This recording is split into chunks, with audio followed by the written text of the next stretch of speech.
नमस्कार साथियों। हिंदी साहित्य इतिहास में जो आधुनिक काल अपने चल रहा था, आधुनिक काल में प्रगतिवाद जो युग था, प्रगतिवाद कविता 1936 से 43 के मध्य जो लिखी गई कविता थी, वह कविता हिंदी साहित्य के आधुनिक काल में प्रगतिवाद कहलाती है। कल इसके बारे में अपन ने पढ़ा था। साहित्य में प्रगतिवाद से तात्पर्य भी अपन ने जाना था कि राजनीति क्षेत्र में जो साम्यवाद है, वही साहित्य क्षेत्र में प्रगतिवाद है। प्रगतिवाद में मुख्यतः अपन ने देखा था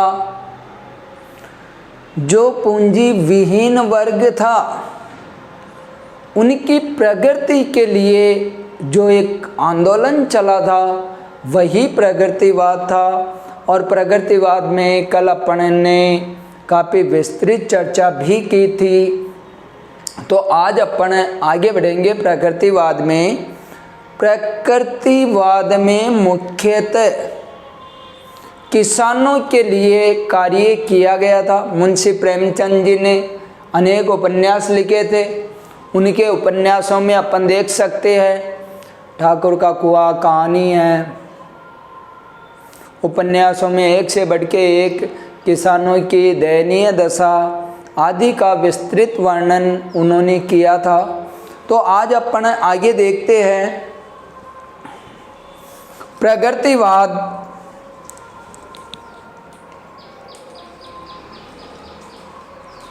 समाज में किसानों की विजय थी। प्रगतिवाद में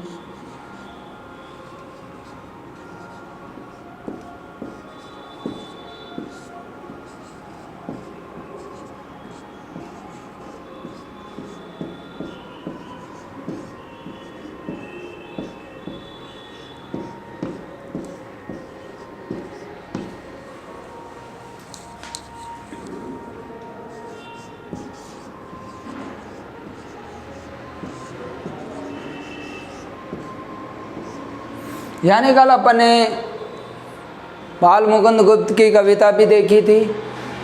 तो मुख्यतः प्रगतिवाद में किसानों की विजय थी। किसानों की विजय, मजदूरों के अधिकार। अपन देखते हैं जो पंत कवि थे, निराला कवि थे, मजदूरों के ऊपर भी भिक्षुक कविता आदि उन्होंने लिखी थी। तो प्रगतिवाद में मजदूरों के अधिकार की बात की गई थी।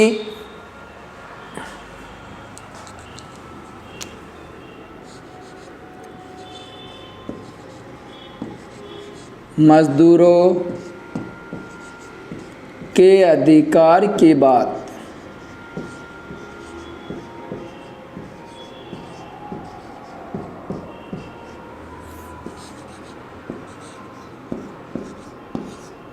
नारी की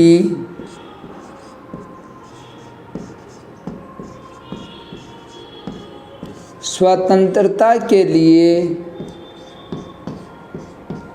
संघर्ष, यानी नारी की जो स्थिति थी, वह भी प्रगतिवाद में खुलकर कवियों ने उसका वर्णन किया था। क्योंकि नारी की दयनीय जो दशा थी, उसका भी वर्णन प्रगतिवाद में किया था कि किस प्रकार नारी की दयनीय स्थिति थी, किस प्रकार गरीबों की दयनीय स्थिति थी कि पेट पीट दोनों मिलके एक चल रहा लघुटिया टेक मजदूरों के लिए और नारी के लिए कि स्वानों को मिलता दूध वस्त्र भूखे बालक कुलाते हैं, माँ की छाती से टिटुर जाड़े की रात बिताते हैं। क्योंकि ये वह समय था जो नारी को केवल भोग की वस्तु, बहुत से कवियों ने तो कविता में लिखा भी था कि नारी योनि नहीं है रे। यानी नारी की स्वतंत्रता के लिए भी प्रगतिवाद में काफ़ी संघर्ष हुआ था। आगे अपन देख सकते हैं साम्राज्यवादी जो धारणा थी, साम्राज्यवादी धारणा का विरोध भी प्रगतिवाद में हुआ था।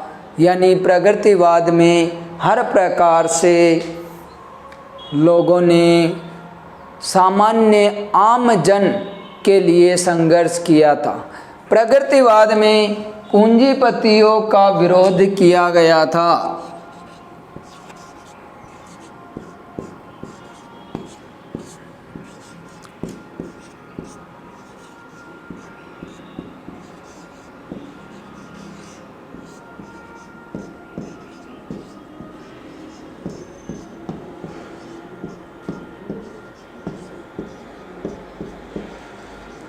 हो ये समाज चितड़े चितड़े शोषण पे जिसकी नींव टिकी।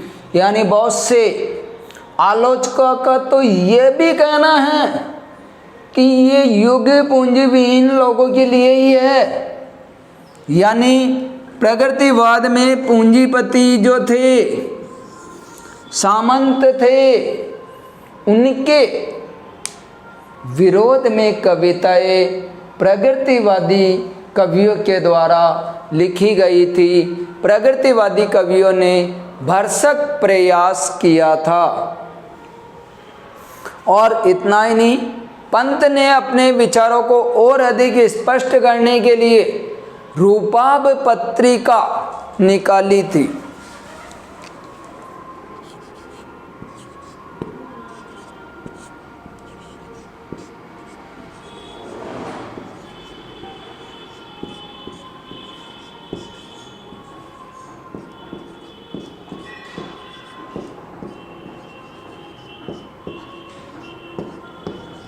पंत ने अपने विचारों को अधिक स्पष्ट करने के लिए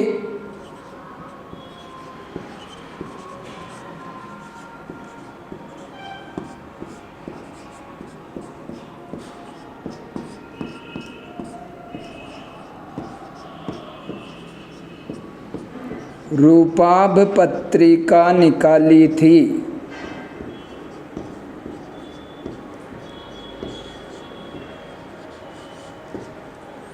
यानी सुमित्रानंदन पंत, निराला, ये ऐसे कवि थे जो केवल छायावाद के ही नहीं, प्रगतिवाद में भी इनकी रचनाएं अपने को देखने को प्राप्त होती है।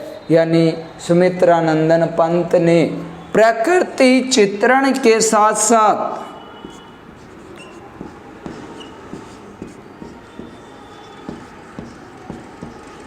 यानी उन्होंने जो प्रकृति चित्रण किया था उसके साथ साथ प्रगति, किसानों की प्रगति के लिए भी उन्होंने अपने विचार अभिव्यक्त किए थे।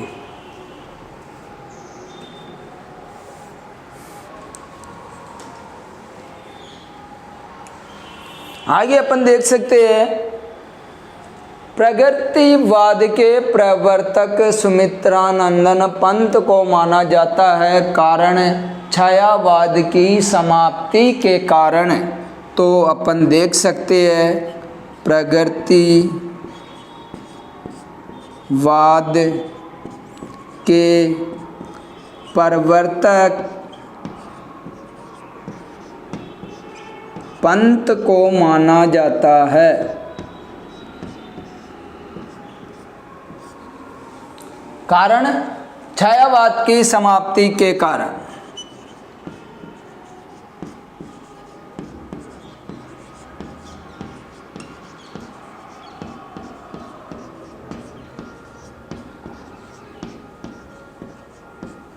यानी छायावाद अपने 1918 से लेके 1936 के मध्य छायावाद के बारे में बताया था आपको। 2 विश्व युद्धों के मध्य की कविता छायावाद थी।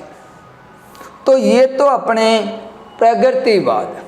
अब अपने प्रमुख प्रगतिवादी कवियों की जानकारी प्राप्त करते हैं। इससे पहले आप इन्हें उतार लीजिए या स्क्रीनशॉट ले लीजिए।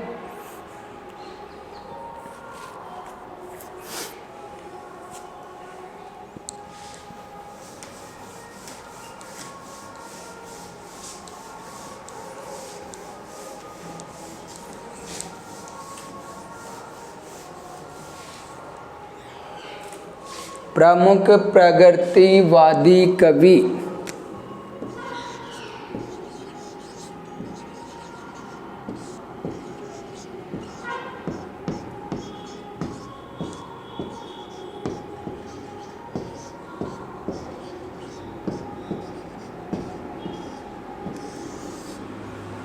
और प्रगतिवादी प्रमुख कवियों की बात करें,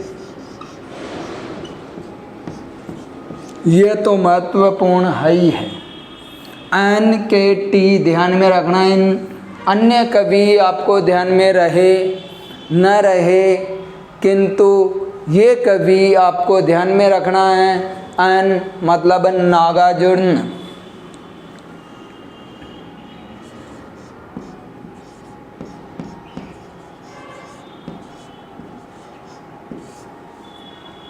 कैसे केदारनाथ अग्रवाल,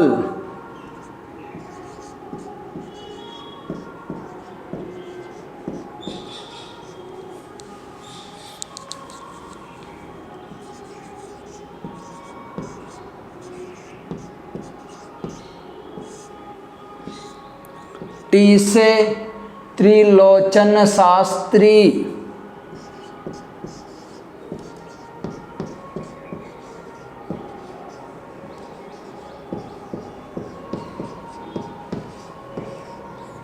त्रिलोचन शास्त्री का मूल नाम वासुदेव सिंह था। इसके अतिरिक्त NKT के अतिरिक्त शिव मंगल सिंह सुमन,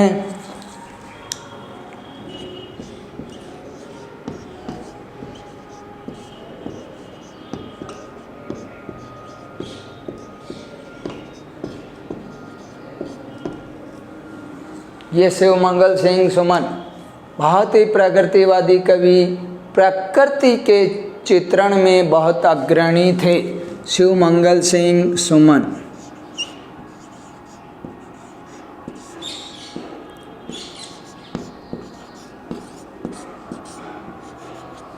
शिव मंगल सिंह सुमन के अतिरिक्त डॉक्टर राघई राघव,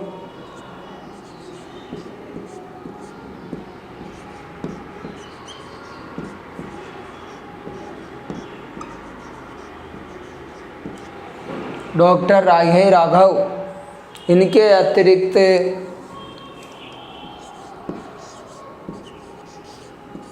सूर्यकांत त्रिपाठी,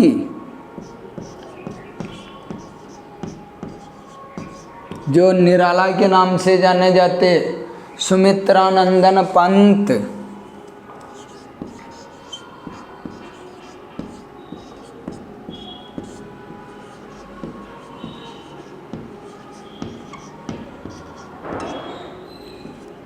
इनके अतिरिक्त आपके चर्चित नाम हैं रामधारी सिंह दिनकर,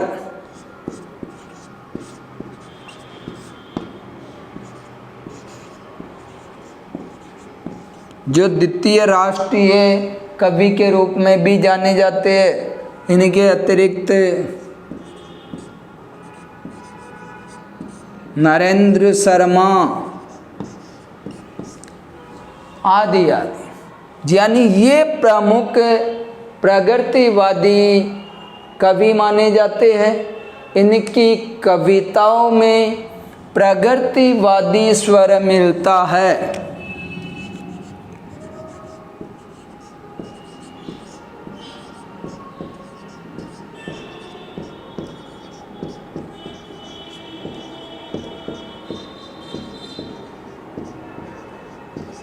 इनकी कविताओं में प्रगतिवादी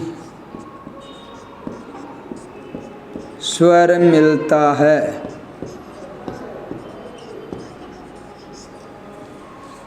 यानी ये अपने प्रगतिवादी प्रगतिशील कवि थे। प्रगतिशील लेखक संघ के बारे में भी अपन ने पढ़ा था। अब इन कवियों में जो अपने प्रमुख कवि है उनमें अपन देख सकते हैं केदारनाथ अग्रवाल। 1911 में उनका जन्म हुआ, 2000 ईस्वी में उनकी मृत्यु हुई। पैसे से वो वकील थे।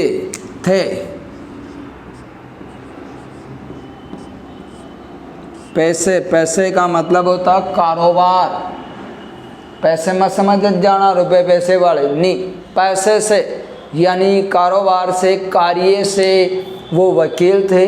नींद के बादल, आँख का आईना, युग की गंगा, फूल नहीं रंग बोलते हैं, ये इनके द्वारा रचित प्रमुख रचनाएं थी। साम्यवाद के प्रति इनकी दृढ़ आस्था थी। कैन नदी यानी केदारनाथ अग्रवाल जी ने प्रकृति चित्रण में अपने पंत, जो सुमित्रानंदन पंत प्रकृति के सुकुमार कवि कहलाते हैं, उसी प्रकार केदारनाथ अग्रवाल जी ने कैन नदी का वर्णन बहुत ही शानदार तरीके से इनके द्वारा किया और प्रकृति चित्रण में इनकी अपूर्व विशिष्टता थी। और इनकी कविताओं में भी अपन देख सकते हैं कि किस प्रकार ये अपनी कविताओं में कि बाप बेटा बेचता है भूख से बेहाल होकर, धर्म धीरज प्राण खोकर हो रही है नीति बर्बर, राष्ट्र सारा देखता है बाप बेटा बेचता है। जो प्रेमचंद जी ने अपनी समस्याओं का चित्रण किया, यानी प्रेमचंद जी ने जो अधूरा कार्य छोड़ा था, केदारनाथ अग्रवाल ने उसे पूर्ण करने का कार्य किया। और केदारनाथ अग्रवाल जी ने अमेरिकी डॉलर के प्रति भारतीयों को जो खतरा था, उसके प्रति भी उन्होंने एक कविता लिखी कि कहे केदार खरी खरी। इस कविता में उन्होंने भारतीय राजनेताओं को आगाह किया, व्यंग्य किया था। और इन्होंने जो अमेरिकी साम्राज्यवाद का मुकाबला करने वाले वियतनाम आदि पे केदार जी ने कविता भी लिखी थी। तो अपने कवि केदारनाथ अग्रवाल प्रगतिवाद के प्रमुख कवियों में, ये तो अपने प्रगतिवाद के प्रमुख कवि है, ध्यान में रखना आपको। नागार्जुन, केदारनाथ अग्रवाल, त्रिलोचन, अनिकेटी, ये तीन तो वेरी महत्वपूर्ण ही हैं। इनको तो आपको ध्यान में ही रखना है। अनिकेटी, अन से नागार्जुन, के से केदारनाथ, ती से त्रिलोचन शास्त्री, जिनका पूर्ण वास्तविक नाम वासुदेव सिंह था, शिवमंगल सिंह, सुमन, डॉक्टर आगे राघव, पंत, निराला, दिनकर और नरेंद्र शर्मा, ये आपके प्रमुख प्रगतिवादी कवियों में माने जाते। अब जो इनमें अपने अलग अलग जो महत्वपूर्ण हैं उन कवियों के बारे में जानते हैं। तो अपन केदारनाथ अग्रवाल के बारे में देखते हैं।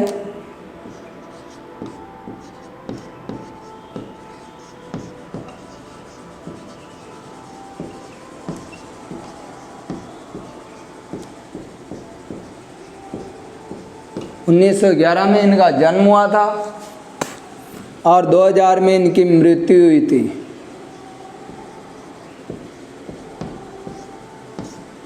ये पैसे से वकील थे।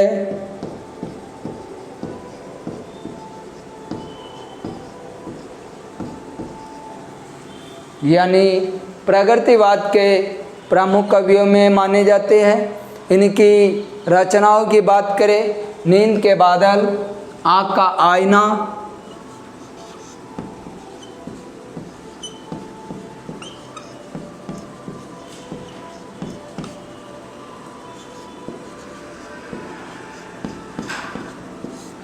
इनकी जो रचनाएं हैं, नींद का बादल, आँख का आईना,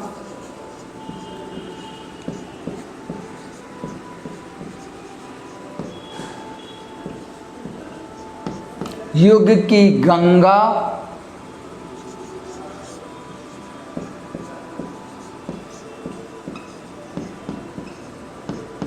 फूल नहीं रंग बोलते हैं,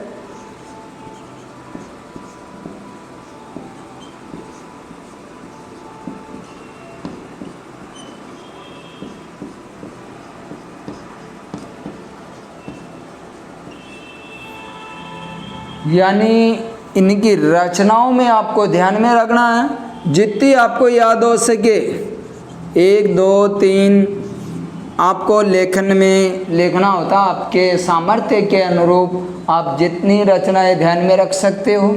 कैन नदी का इन्होंने स्पेशली वर्णन किया था।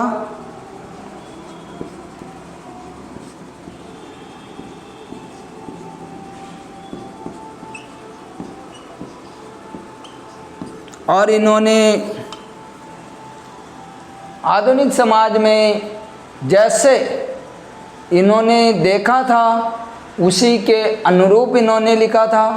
इनकी एक कविता है जो बहुत ही प्रसिद्ध है, बाप बेटा बेचता है भूख से बेहाल होकर।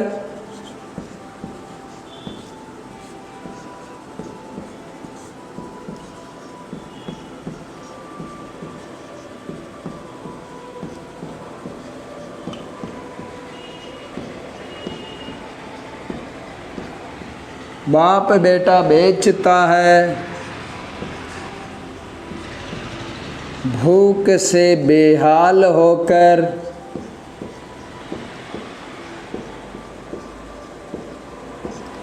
यानी उस समय की भूखमरी गरीबी उसका चित्रण हो रहा है। धर्म धीरज प्राण खोकर,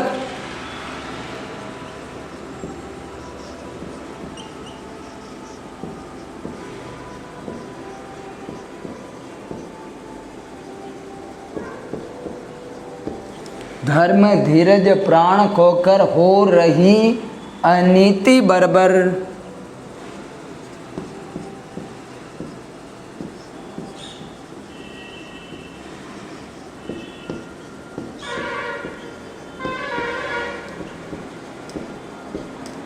बर्बर, बर्बर का अर्थ होता है बहुत ही बेकार, खराब। सारा राष्ट्र सारा देखता है,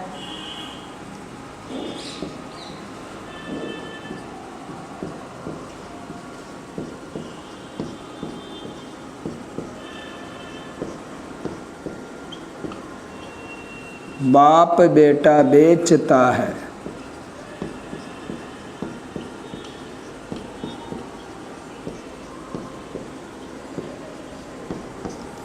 यानी इस कविता में आपको कुछ स्वर नजर आ रहे होंगे कि बाप बेटा बेचता है भूख से बेहाल होकर, धर्म धीरज प्राण खोकर हो रही है नीति बर्बर, राष्ट्र सारा देखता है बाप बेटा बेचता है। किस प्रकार राजनीतिक परिवेश, भूखमरी, बेरोजगारी, उसका चित्रण इन्होंने किया।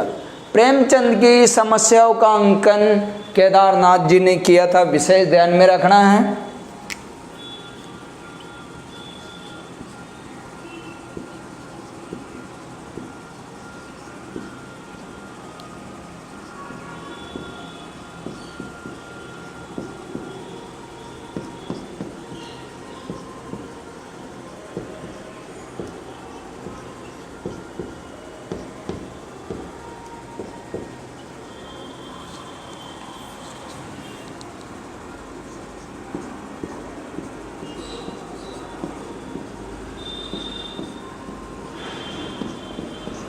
यानी प्रेमचंद जी की समस्याओं का अंकन केदारनाथ जी ने किया था। कहे केदार खरी खरी इनकी एक और कविता है।